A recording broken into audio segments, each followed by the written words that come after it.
क्या होता है ना, यहाँ LH और FSH क्या होता है, सिक्रीट कर रहा होता है। एंटीरियर पिट्यूटरी से हमारे दिमाग से ब्रेन सिग्नल भेजता है।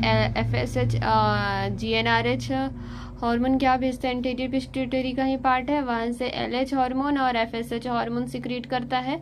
ये LH स्टिमुलेट सिंथेसिस का काम करता है और ये सिक्रीशन ऑफ एंड्रोजन का काम करता है। FSH act as Sertoli cell का काम करता है और स्टिमुलेट सिक्रीशन ऑफ स्पर्मेटोजेनेसिस का काम करता है ये FSH। और यहाँ पे हमारा पूरा स्पर्म बन जाता है। तो ये बाहर का जितना भी चिपचिपा पार्ट है उसको बोलते हैं प्लाज्मा मेम्ब्रेन, इसको हम बोलते हैं होल बॉडी ऑफ स्पर्म।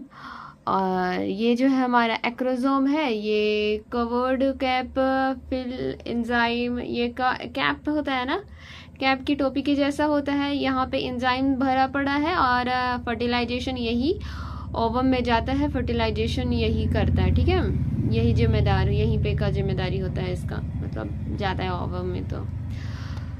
तो यहाँ पे फर्टिलाइजेशन के लिए मिल गया, यहाँ पे एक्रोसोम है जिम्मेदार, ये है पूरा हेड का पोर्शन।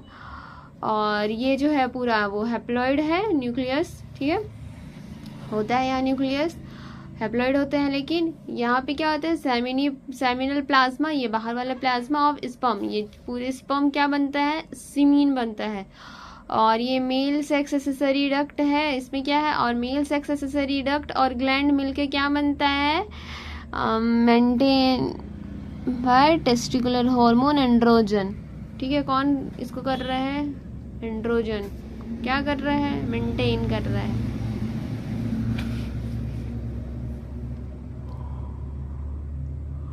फिर देखते हैं डिवीजन कैसे हो रहा होता है। तो ये डिवीजन का पूरा प्रोसेस है।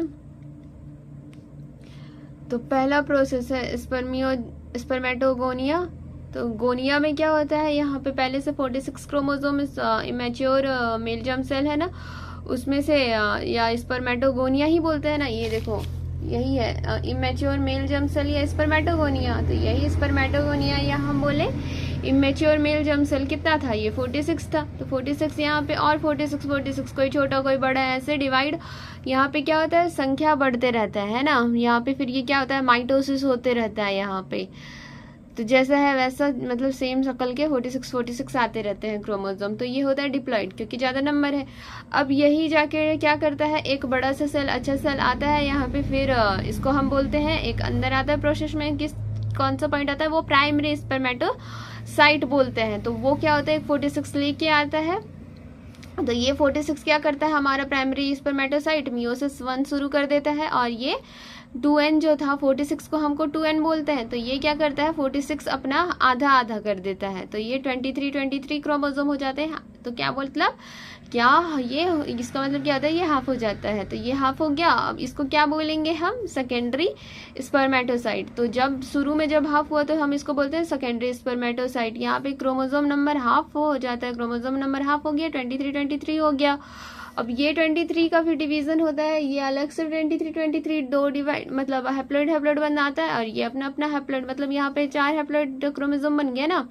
तो ये क्या करता है, ये जो हैप्लॉइड बना था, अभी ये अब इसको 23 जो 4 बन जाता है ना, 4 थे, ये तो अभी 2 ही तो हाफ बना था। अब ये जो 4 हाफ बना ना, हम इसको स्पर्मेटाइड बोल देते हैं। देखो टाइड है ना, एकदम से टाइड, सब में 4 थे, टाइड है, या हम इसको बोलते हैं स्पर्मेटोजेनेसिस। स्पर्मेटाइड को ही हम स्पर्मेटोजेनेसिस बोलते हैं। यहाँ पे क्या हो रहा है, 4 थे, 23 क्रोमोसोम बन रहा है, तब मतलब दो 23 क्रोमोसोम से 4, मतलब अलग अलग दो अपना अपना बना रहे हैं। तो यहाँ पे मियोसिस 2, मियोसिस 1 कहाँ हुआ, प्राइमरी स्पर्मेटोसाइट बनाया, मियोसिस 2 किया, और सेकेंडरी स्पर्मेटोसाइट मियोसिस 2 किया, ये मियोसिस 1 किया, ये मियोसिस 2 किया, ठीक है।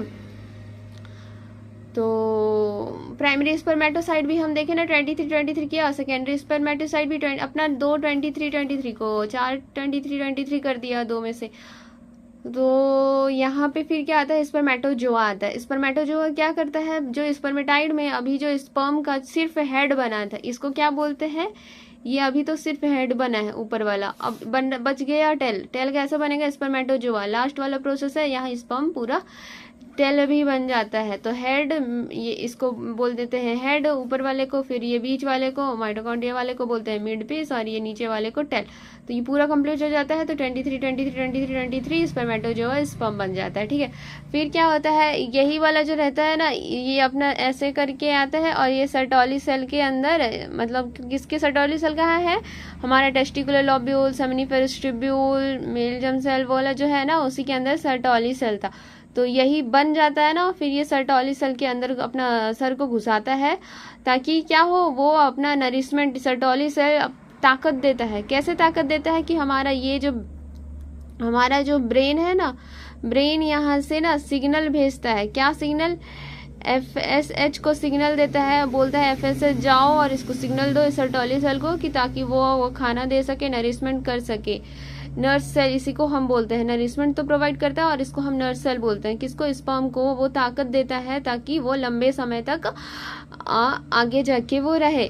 अब जब यहाँ पे चलो यहाँ पे स्पर्म आ गया, स्पर्म का हेड यहाँ पे अटैच हो गया, तो यहाँ से पूरा ताकत उसको मिल जाता है। फिर ये जब यहाँ से निकल जाता है स्पर्मेटोसाइट से, यहाँ स्पर्म से, तो स्पर्म जब निकल जाता है सर्टोली सेल, तो हम इसको बोलते हैं, जब ये निकल जाता है तो इस प्रोसेस को बोलते हैं हम रिलीज को क्या बोलते हैं, स्पर्मिएशन। क्या बोलते हैं, स्पर्मिएशन। तो सर्टोली सेल का क्या काम है, स्टिमुलेशन करने का, सिक्रीशन ऑफ फैक्टर, मतलब कुछ फैक्टर जैसे कि नरिशमेंट प्रोवाइड करना, इसको ताकत देना, लंबे समय तक रहना, और कुछ फैक्टर उसको देता है, स्पर्म को ताकत देता है, एनर्जी। और स्पर्मियोजेनेसिस, मतलब यहाँ डायरेक्टली स्पर्मियोजेनेसिस रिलीज हो जा रहा है। ठीक है, बस इतना ही था मेल जर्म सेल का।